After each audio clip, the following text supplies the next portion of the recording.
अथ श्री शिवतांडव स्तोत्रम्। जटाटवी गलज्जल प्रवाह पावितस्थले गलेवलम्ब्य लम्बिता भुजङ्गतुङ्गमालिका। डमड्डमड्डमड्डमन्निनादवड्डमर्वयम् चकार चण्डताण्डवं तनोतु नः शिवः शिवम्। जकाकतः सम्भ्रम भ्रमन्निलिम्प निर्झरी विलोलवीचिवल्लरी विराजमान मूर्धनी। धगद्धगद्धगज्ज्वलल्ललाट पट्टपावके किशोर चन्द्रशेखरे रति प्रतिक्षणं मम। धराधरेन्द्र नन्दिनी विलास बन्धु बन्धुर स्फुरद्दिगन्त सन्तति प्रमोदमान मानसे। कृपाकटाक्ष धोरणी निरुद्ध दुर्धरापदी क्वचित् दिगम्बरे मनो विनोदमेतु वस्तुनि। जिता भुजंग पिंगल स्फुरत् फणामणि प्रभा कदम्ब कुङ्कुमद्रव प्रलिप्त दिग्वधूमुखे।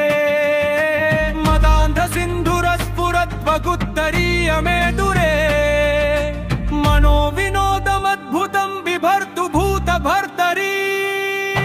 सहस्रलोचन प्रवृत्य शेषलेख शेखर प्रसून धूलि धोरणी विधूसराङ्घ्रिपीठभू। भुजङ्गराजमालया निबद्ध जाट जूटक श्रिय चिराय जायतां चकोर बन्धुशेखर। ललाट चत्वरज्वल धनञ्जय स्फुलिङ्गभा निपीत पञ्चसायकं नमन्निलिम्पनायकम्।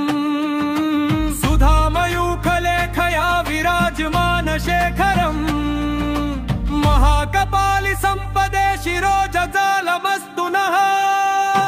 कपाल बाल पट्टिका धगद्धगद्धगज्ज्वल धनञ्जयाधरी पुप्र प्रचण्ड पञ्चसायकम्।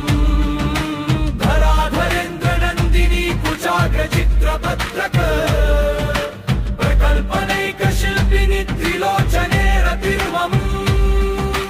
नवीन मेघमण्डली निरुद्ध दुर्धर स्फुरत् कुहूनिशीथिनी तमः प्रबन्ध बन्धुकन्धरः। निलिम्प निर्झरीधरस्तनोतु कृत्ति सिन्धुरः कलानिधान बन्धुरः श्रियं जगद्दुरन्धरः। प्रफुल्ल नील पङ्कज प्रपञ्च कालिमच्छवी विलम्बिकण्ठ कन्दली रुचि प्रबद्ध कन्धरम्। स्मरच्छिदं पुरच्छिदं भवच्छिदं मखच्छिदं गजच्छिदं मखच्छिदं तमन्तकच्छिदं भजे।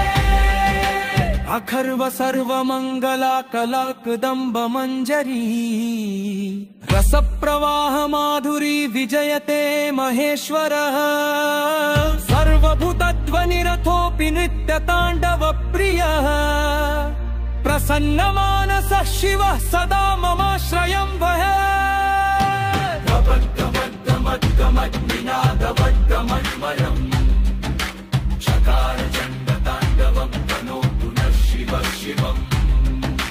गमद्गमद्गमद्गमन्निनादवड्डमन्मयम् चकार चण्डताण्डवं तनोतु नः शिवः शिवम्।